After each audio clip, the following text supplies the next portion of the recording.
They said I can sing, yeah, it's true, I can sing, I can dance. You can do all together. Yeah. It is so sweet to trust in Jesus, just to take him at his word, just to live upon his promise, just to know thus says the Lord. Jesus, Jesus, how I trust him. I have proved him all and all. Jesus, Jesus, my precious Jesus. Oh, more grace to trust him. Jesus, Jesus, precious Jesus. Oh, more grace to trust him. Clap for yourself.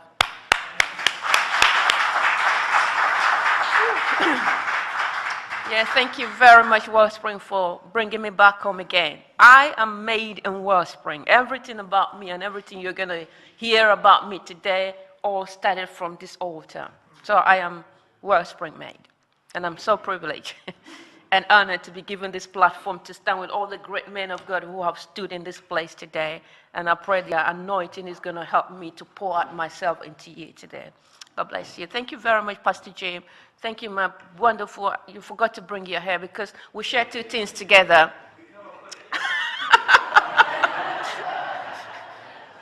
Me and Brian share two things together. We share one father together and the same hairdresser together. Thank you, my wonderful Uncle Lane, who's blessed us with a wonderful worship. It wasn't he good? Bless you. Bless you all, the old Wellspring. I can see all your face all over the places there. And I want to thank somebody very special to me. He's the only tomatoes in my jollof rice, yeah? My wonderful husband who has stood with me through all the thick and thin. In my lonely hours, in my darkest moment, he was there. So I just want to thank you for coming today to support me. I love you, sweetheart. God bless you. Yeah, I'm just going to... I'd like to do a workshop. Please, Pastor Jim, permit me to do this before I start my testimony. I like to do a workshop when I go to speak. So I'm just going to run through some workshop with you. If you're here this morning and you've lost anything very precious to you, I want you to please raise up your hand. Anything. If you're here and you've lost a key before, have you ever lost a key? Raise your hand. Only you, Brian. What were you doing losing your keys? If you've lost your telephone before, please raise up your hand. If you've got a pet and you've lost your pet before, raise up your hands. If you've lost a loved one before, raise up your hand. So I want you to turn around because we are all here. I want you to turn around and hug the person next to you and say, I encourage you. Just encourage them. We all need an encouragement.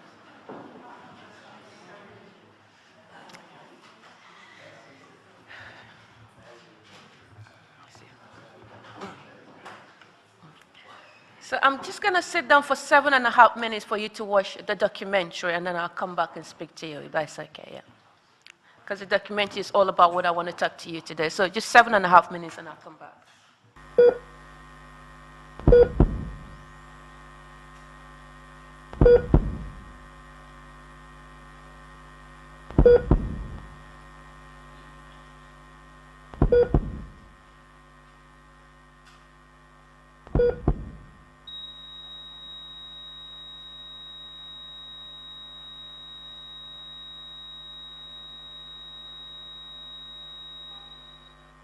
And I said, well, on the 2nd of March 2011, I woke up with 2 beautiful sons.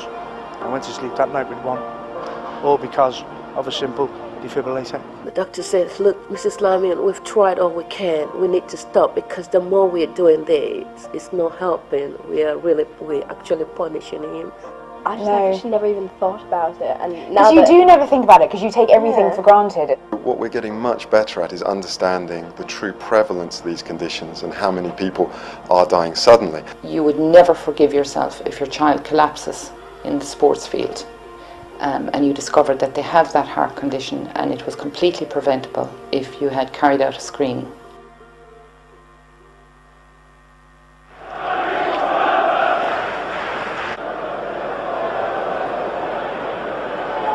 To be in some distress as well, Fabrice Muamba.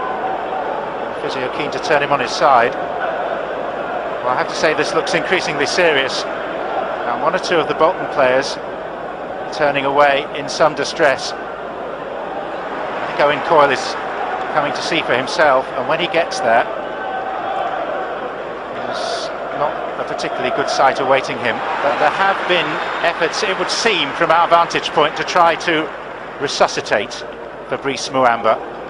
Just over a year ago, the world stopped and watched as footballer Fabrice Muamba collapsed after a cardiac arrest in front of over 36,000 unsuspecting fans. His heart stopped beating for 78 minutes. Muamba made a miraculous recovery, but the nation was suddenly aware of a silent killer that creeps up unannounced, claiming its victims without warning. Sudden death syndrome kills 12 young people every week, and 1 year on from Fabrice's trauma, nothing has been done to reduce this figure. With the number of sudden deaths at an all-time high, why is awareness at an all-time low? 2 months ago, I read an article about a 16-year-old boy, Juliet Lamin, a pupil at this school, Bexley Heath Academy, who died suddenly playing football with his friends. I've come here today to talk to his head teacher, his mum, and his friends. A rising football star and dedicated Arsenal fan, Philip's school have built a garden in his memory. I met with 4 of his best friends who reminisce about their times together and the impact Philip's death has had. Yeah, when all the girls around, he used to have the special walk he used to do. We used to come to school. Come to school, yeah, from anything. Like he put it on straight away. Yeah, he's putting on his special walk all the time. I actually remember that morning. That morning, we got the same bus in the morning. Like, he was just there, and then to not be with somebody following the rest of the day. Yeah, the first day was really, really hard. When we came into assembly, and then they had like picture, like a shrine, it was very emotional. I didn't expect the picture, so yes, it was like, when I came to assembly, I thought, okay, maybe I won't cry, maybe I'll be fine. That's what I thought. When I saw the picture, that was it. That's when everyone was just crying. Everyone was just coming to us. Yeah. School, like the atmosphere just. Exactly. Yeah. We were all. And I mean, in terms of us as friends, I mean, we've got a lot more closer. Yeah, and there's been new people that have been involved into our little group as well. Yeah. So we've got a lot closer since what happened with Philip. Family, you know? It's like he's brought us together. If you could say one thing to Philip now, what would you say? Do you miss him? Is there anything, a final thing you want to share? I don't think I could actually say one thing. I mean, if I saw him again, we'd have to have a chat for more than hours. Yeah, it would be so long. I mean, so much has happened since he's passed. So exactly. There'd be a lot to catch up on. Philip's mother, Juliet, took me to visit a memorial wall painted by 2 boys in Philip's year. Still coming to terms with her son's sudden death, she sits down to tell me what happened that day. From the beginning, excuse me. Yeah. I think on the 5th of February, I was at home, I think about 4 o'clock, and got a phone call from Philip's best friend, one of Philip's best friends, called Miljan, and said, oh, you need to come to school because Philip was we were playing football, and Philip scored a goal and fell off, so they thought he was joking, one of his jokes, you know. But then when he didn't get up, they decided to go and take him and put his head on the pillow, and it was thrashing. And at first I didn't take it serious because he's been playing football since he was 2. So he always I always get phone call that he's playing football on his phone. But this time around, the phone call was very different because his friend was crying. And I asked him, is he breathing? He wasn't sure. He said he was breathing. And I said, okay, I'll make my way straight to the school. So I was on my way to school when one of the teachers said, okay, you need to go straight to Queen Elizabeth Hospital because they didn't have enough equipment to treat him here, so they've taken him to the hospital. So then I began to panic. So got to the hospital. and there was my son lying down. There were about 7 doctors were on him, doing whatever they were doing, and they asked me to come in. I was scared to go in, because at that time I was expecting him to be okay. From the time they called me to the time I went to the hospital, at least he should be breathing. But when they said he wasn't till that time, and I said, okay, this is serious. The doctor said, look, Mrs. Lamin, we've tried all we can. We need to stop, because the more we're doing this, it's not helping. We're actually punishing him, because they were all pressing on him and blood was coming out. I said, please continue, don't stop. And they were going on and going on, and I went out again. And after an hour, they came back. They said, look, we really need to stop. So they stopped. I also met with Carl Wakefield, Philip's head teacher. Yeah, the day we lost Philip was a very difficult day indeed. It did come as a huge shock. It obviously, like with these things, out of the blue. I was in a meeting at the time. Called out the meeting to say that there was an emergency just down our off-site facility. And the word, they're doing CPR on him. It just didn't sink in. And then when I got to the scene and I saw all the students in tears, and then I saw my staff just looking totally sheepish and looking at me as if to say help, it was a case of, then I realised what was happening. He was very well liked, he was charismatic. You couldn't call him Phil, it was Philip. He clocked just over 11 seconds for 100, very talented footballer. Do you have any plans to implement a screening programme or anything? Well, the responsibility is mine. I've got a first aid meeting coming up the first week back after the half-term break with professionals around the table. We'll utilise a defibrillator that's been bought for us. We'll go through a screening programme, and we're also going to involve all the other local secondary schools as well to open it up to them. We've come to St George's Hospital in Tooting, where they're holding a cardiac screening today. Thank you. Thank you very much for watching that documentary. I mean, it's 24 minutes. It's called a Flatline documentary. So if you go home and you want to finish the documentary, you're more than welcome to do that. It's in YouTube. And there's one that Shan did for us. Again, it's called Philip Lamin documentary. Again, it's 27 minutes, I suppose, isn't it? So 2 of them, if you want to watch it on the internet, on YouTube, is fine. Well, that is just a short part of my testimony. And I'm just going to start from when it really started. In 2012, around June, I think I was getting Philip dinner ready when I got a phone call from one of the Fulham manager for under 16. And when he called, it was just very funny when he called. He said, oh, Juliet, are you standing or you're sitting? And I said, why? He said, if you're standing, you need to sit down. So I said, okay. So I went and found myself a seat and I sat down. And he said, it's a good news for you. He said, we've been coming to watch your son play football for the last 3 months, and your son is an exceptional footballer. And not only is he an exceptional footballer, he has an amazing character. I said, whoa.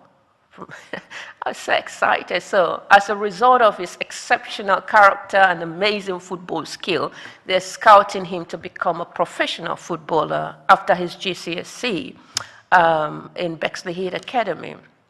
They wanted to take him straight away, and I said, no, I want him to finish at least his GCSE before he goes to the academy and continue his professional football. So that was it. I was so excited. I was just so thrilled to hear that my son has an exceptional character. That was the one that stuck to my head. Yeah, so I just went and sat down. I was making dinner. I think Philip had a clue before he came back home. As soon as he came back home, he said, Mom, did anybody call you? I said, why? Just calm down. No, he said, Mom, did anybody call you? And I said, yeah, somebody called. He said, what did they say? I said, this is what they said. And he was so happy. And from that day on, he took his football career very, very seriously. He wakes up in the morning. He go practice an hour before he gets ready to go to school. The football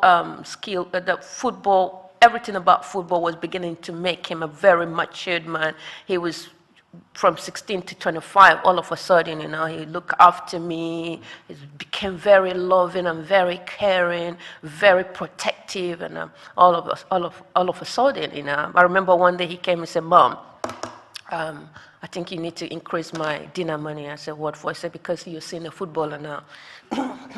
you're dealing with a footballer. you're going to be dealing with a professional footballer now. Now, put my name on that. Every money you borrowed me, I'm going to pay you when I start playing my professional footballer. So he became very mature and very funny, very caring. And so 2012, that was it. We did our usual things. And then on the 5th of February 2013, just like every other usual month and usual week and usual days, he wakes up in the morning, he go to school. But that particular morning, he came to my bedroom. He always, I made it a mandate that he comes to my room to get his dinner money. Though he has his account, he can get money from his account. But for me to see him before he goes to school, I always want him to come to my bedroom, at least give me a hug before he goes. So he came to my bedroom that morning and gave me a hug and said, Mom, I need extra money on top of my dinner money. I said, what for? He said, Mom, I will need more food. I said, okay, I'll put some money in your account, but don't spend it uselessly. So you have your card, just use it, and when you come back, you tell me how much you spend it. And he hugged me and said, bye. And he went downstairs. Normally, he said goodbye once, and that was it. But when he went downstairs, I remember he shot through the window, said, bye, Mom. I said, bye, son, God bless you. And that was it, he left. And I think about 2:30, I was in the kitchen getting dinner ready when I had another phone call from school. It was his friend. I think 2:30, that was when I got the phone call. So they dropped, and then they called me again later, and I think about 4 o'clock, and said, the guy was saying, you need to come to school. And he was panicky and crying at the same time. He said, you need to come to school. I said, what's the problem? He said, Philip was playing football just like he had, and he scored a goal, and he collapsed. He went for a tackle, and he collapsed. And I was making my way straight to school when, again, I got another phone call from the teachers, and they said, you have to go straight to Queen Elizabeth. I started to shake and panic, and I started to worry, seriously. And right in the cab, I started praying. I said, this is strange, this is very strange for me to go to school and then suddenly I have to go to the hospital. It's a bit strange. So I started to pray in the car. And while I was there, I started calling everybody. I called the church. I called Uncle Len, called everybody I know, called Africa, called his dad. And I said, look, you guys need to start praying because this is the news I've just got. And so I got to the hospital and he was lying there with a lot of doctors and like you had in the documentary, they were just doing CPR, pressing him, trying to revive him. So I asked the nurse. It was so scary. I've raised my son single-handedly for 16 years. Never seen him in that condition before. So it was too frightening for me to witness. So I asked them to give me a room. Luckily for me, they gave me a small room. So I went in there and prayed. I did all I could do in prayer. All the tongues that I knew, I prayed it out. And hoping that by the time I go out, God would have performed a miracle, because it happened in 2012 when the church prayed, the nation prayed for Fabrice Muamba, and he came back. So my hope and my faith was believing that this is another testimony, it's going to happen. I believe so much. I'm not saying because of my prayer, but if there's any gift God gave me, it's the gift of praying. I could pray. So I went in there and I prayed and I did everything a mother could do. I did it. I went back. My son was not responding. And I asked them to give me another half an hour again. They gave me another half an hour. I went back into the same room. And I prayed. And I did everything that I could do. I went back. My son wasn't responding. And they said, they pronounced him dead. I said, dead? How could my son possibly die? He left home this morning. He was the most healthiest human being. In fact, we go to checkup every year. And every time we go to the checkup, the person that they find fault with is me. They've never found anything wrong with my son. So how can my son be so healthy, leave to school? My only child, so healthy, leave to school. And then suddenly, the doctors are telling me that he's dead. So I became very, very dazed. I think it just took hold of me, and I ran into the main road and just lay down there, wanting the upcoming cars to run me over because I just wanted to join my son because we're so close together. And before I knew it, my uncles, Uncle Len, everybody, Brian, the whole Wellspring, the whole churches, it leaked out in the media, and everybody was in the hospital just doing what we know how to do, pray and asking God to revive my son. And my son never came back. I'm going to move forward, and I'm going to come back again. Pastor Jim gave me 2 hours. I hope I'm able to make it. So So that kind of ended it in 2013. In 2015, I was at work. I was at work, and about 11 o'clock, I just switched on into my internet because I work a lot with young people, so just to see if there's any news that I could pick up so that I'll be able to deal with it. And when I went in there, I saw my younger brother, who's just graduated from university. He was meant to come and do his master here in this country. So I just scrolled through my Facebook, because I'm a Facebook fanatic. My husband doesn't like that, but unfortunately, we'll talk about that later. I'm a Facebook fanatic. I have to go through Facebook in the morning before I go to the toilet. So I just glanced through and I saw "Rest in Peace" on the picture of my younger brother. And I said, And I said, what happened? So I quickly picked up the phone and called Nigeria. And everybody was scared. They didn't want to tell me about it, so they refused to pick up their phone. So I didn't know what to do. I needed somebody to tell me, is it a joke? Is this a kind of joke? Rest in peace? So nobody would talk to me. So they now told my husband, they said, whoever leaked that news in the Facebook didn't do them any good, because they were trying to put the message together and pass it on to my husband so that he can come and talk to me about it. So, but then when a few minutes later, my husband drove to my place of work, and I knew that this is serious, that my younger brother, who has just finished university, spoke to me. We're planning for him to come here and do his master, has just passed away. And I said, what is happening? Just lost my son, my only child, and my mom, last born, again, just died. I didn't understand. I said, what have we done as a family? Move forward, because I don't have enough time. I'm going to move. It's all in the book. Get my book, and you get all the story. 2016. My husband just said goodbye to me. I was lying down. He said goodbye to me, and he went to work. I think about half an hour later on, he came back home. He was pink. His face became pink. I thought probably they've sacked him from work. And, he sat beside my bed. He said, sweetheart, I need to tell you something. And I said, what? He said, your mom just passed away. And I said, my mom passed away? Whew. 2012, 13, lost my son. 2015, lost my younger brother. 2016, I lost my mom. And I became very confused. If I'm honest with you, I'm going to be raw. I became very confused about my Christian faith, because I became a born again. In my house, you have to be born again to come through that family. You have to be a Christian to be born into that family. We don't joke with God. We're staunch Christians. So I began to question my faith. I said, what is going on? What have we done wrong? The angel of death is just been mounted in my house. What have we done wrong?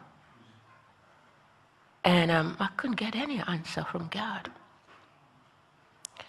But I just want to say something. How could I have gone through all of those things and still standing before you here, smiling and talking to you? Because God is faithful. And because God is faithful. Life is not fair, but God is very, very fair. Death is not fair, but our God is very, very fair. And in all of those days, God has truly glorified himself. Because when my son passed away, a lot of the black community didn't know what sudden cardiac death is all about. So I took it upon myself to start to raise awareness and campaign about sudden cardiac arrest. And by his grace, by his grace and his glory, he has saved so many lives through my campaign. He's opened a door of opportunity to reach out to young people who will never, ever listen to me. I've been a youth worker all my life, and I have worked with a lot of young people. I just talk to them, it goes here and come out the other way. They don't even like to listen to me. But now every young person I want to talk to will take time to listen. God is faithful. My son's school that he goes to before he passed away, I did a kind of project to work in school, taking assemblies in school and working with school and churches in order to network both church and school, bring church and school together. I went to all the schools in Bexley. Nobody will accept me. But when my son passed away, guess what? The first people they want to see is Christians in the schools. It's Christian. They invite Christians to come because they couldn't handle the pressure. When my son passed away, 5 months, exactly 5 months later, another young person passed away in the same school in the same year. And the head teacher looked around and didn't know what to do. And he said, you know what he said? He said, if there is anybody that they want in this school right now, it's Juliet Lamin. Unfortunately, it's not me the one. It's Jesus that the one in the school. But because I represent Jesus, they have to look for me. And they asked me to bring all the pastors that I know to the school. Before, they won't even let a single me, because I'm a Christian, they won't let me go into school. But now they don't just want me, they want Christian pastors to come to school to be able to talk to young people. So that is why I sang that song, that it is so good to trust in Jesus.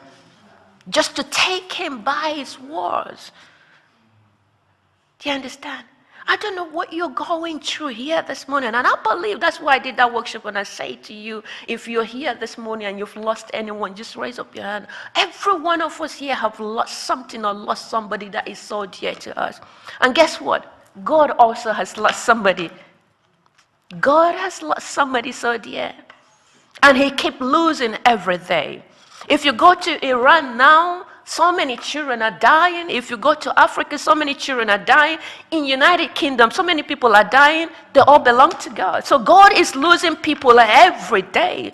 So if you've lost something, the Bible says there is nothing under the heaven and the earth that is new. What has been before is what is still happening now. But I want you to say to you today that your trust in Jesus is going to enable you to go through whatever you've lost. Because if you are in Christ and you've lost anything, just know that at the last day, you are going to meet that person again.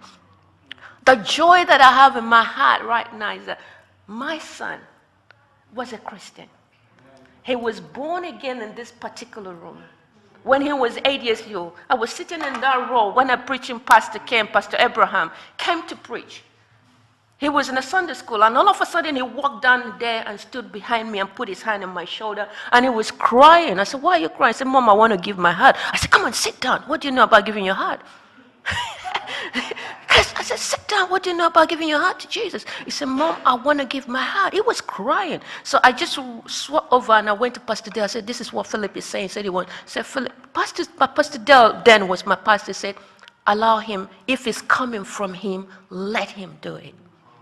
Never knew that he was being prepared for the journey that he was about to take. So he gave his life. The following year he got baptized. And when my son got baptized, at the age of 11, he read his Bible from Genesis to Revelation. Do you know why he did that? He came home one day at the age 11. He said, Mom, one of my friends, his mom allowed him to have a tattoo and earpiece for his 11th birthday. So, Mom, that's what I want for my birthday. I said, okay, no problem. Go and read the Bible. The 11th commandment said, thou shalt not pierce and thou shalt not tattoo. And lo and behold, my son went and read the whole Bible from Genesis to Revelation and didn't find that 11th commandment. And he came back to me and said, Mom, there is no 11th commandment. I said, it's right there in the middle of it. So he went to school that day and went to his RE teacher and asked the RE teacher where the 11th commandment. And the RE teacher said, there is no 11th commandment. It's 10 commandment. And so Philip came back straight from him. He said, Mom, which Bible do you read? I said the King James. He said the African version of it. So I'm making a joke, but it's a serious one. The word of God that we have inside of us is the word that will prepare us for every challenges and for every losses. So I want to challenge you this morning. I'm going to finish in a minute. I want to challenge you this morning. Yeah? I want to challenge you this morning. I know it's so difficult in the day and the age that we're living in today to carry that big black and white Bible to read. I know it's so challenging when you come back from work, you're tired, you want to eat, you want to rest because you're going back to work tomorrow. But if you can commit an hour or 20 minutes or even 10 minutes on a daily basis and get into that word and eat as much as you like. That is the only eat as much as you like that you will eat and never be hungry. Not the Chinese restaurant. I love the Chinese.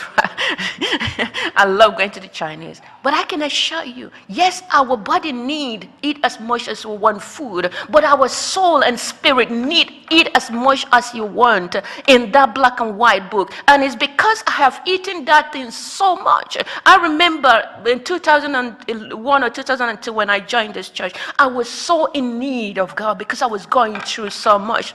I was so in need of God that I come here morning, afternoon, evening. I will eat as much as I want. As soon as this church open, I'm here. I want to eat the word. And even when they go home, I come back here every Friday night. That place here, that's why I said I'm made in this church. I will lay down when everybody is going to dance and going to disco and doing whatever they want to do. I'm a pretty woman, excuse me to say that. I have every opportunity to go out and have fun, but I choose to have fun in the presence of the Holy Spirit. Every Friday night I come down here and lie down and I'll cry my heart out. I wanted to see God so much. I didn't know why God was preparing me. I now know. Because if it wasn't that he prepared me in this altar, I don't know how I would have been able to go through every trials and every testing that I have been through. And I'm still going to go through some few more. But I'm ready. You know why I'm ready? Because I've eaten enough of that. Because the Bible said in this war we will go through, I think Pastor Jim touched about it this morning. In this war we're going to go through trials. We're going to go through tribulation. We're going to go through pain. We're going to lose so many things. But we should be of good courage. You know why we should be of good courage? Because at the end, he will restore the years that the caterpillar has eaten, the cucumber worm has eaten, the palmer worm has eaten. God is going to restore every of those years to us. But we are going to dwell in that book. For every challenges, for every trials, the answer is in the word of God. So I encourage you here this morning. I don't know what you're going through this morning. I don't have much to give you. But all I can give you this morning is what Peter and John gave to the man that was lying in the beautiful gate. Silver or gold I have not. Wisdom and knowledge I don't have. Any understanding I don't have. But what I have for you this morning is Jesus. Jesus is the answer. Jesus is the way. Jesus is the truth. Jesus is the life. Grab hold of him. People, you go through trials sometimes and you take it upon one another. We take it upon one another. Oh, why didn't you come and visit me? Oh, why didn't you come and pray for me? Or why didn't you come and see me? But that same person that you're talking to is going through their own trials as well, because we are all in the same boat. They're all in the same boat. When Jesus was going with his disciple on the boat, and the storm came, I think one of the disciples went to Jesus and said, "Care thou not that we perished? Care thou not?" Jesus was in the boat, and the disciples said, "Care thou not that we perish?" Don't you care, Jesus? You are in the same boat with Jesus. Jesus is there. Even Jesus in the boat, there was still a storm. Sometimes you think because you're a Christian, you don't go through trouble. I think it's time we start telling people the truth. It is time we start telling people the truth. We will go through trouble as Christians, but one thing you will have trouble, you will go through trouble, but one thing I can assure you is that the trouble can never have you. The trouble can have you because Jesus already have you. He will allow you to go through it just for you to get to the other side. What God is looking for is for your internal character. For every trouble that you go through, it better. You get better. You get more wisdom. You get more understanding. You're more empathetic. You're more compassionate. You're more loving. You're more caring.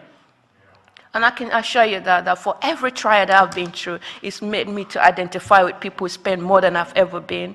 It's made me more loving. It's made me more closer to God because I can feel God's pain. And in closure, I want to say this to all of you. We're going to be hitting December in the next couple of months. And do you know what God will ask or will want as a present from every one of us here? It's a gift of one of his sons. It's a gift. You want to give God a gift? Don't you think God deserves a gift on a Christmas day? We give each other a gift. But don't you think God deserves one too from us? Go and bring one of his sons back home. Go look for them. Maybe they're in your family. Maybe they're in your office, in your place of work. Maybe in your church. There are some people who are still in the church who still don't have God. We do all the dancing and all the shouting, but we don't have any God in our heart. So maybe this Christmas, just talk to God. Ask him to help you in how you're going to be able to go bring one of his son home and say, Daddy, I've just brought one of my brother home. Just do that for him. That's what he's looking for. If every one of us in this room will bring one person back home to God this Christmas, do you know how heaven is going to be? We're going to depopulate hell and we're going to increase heaven this Christmas. Can that be all our passion this year? God bless you.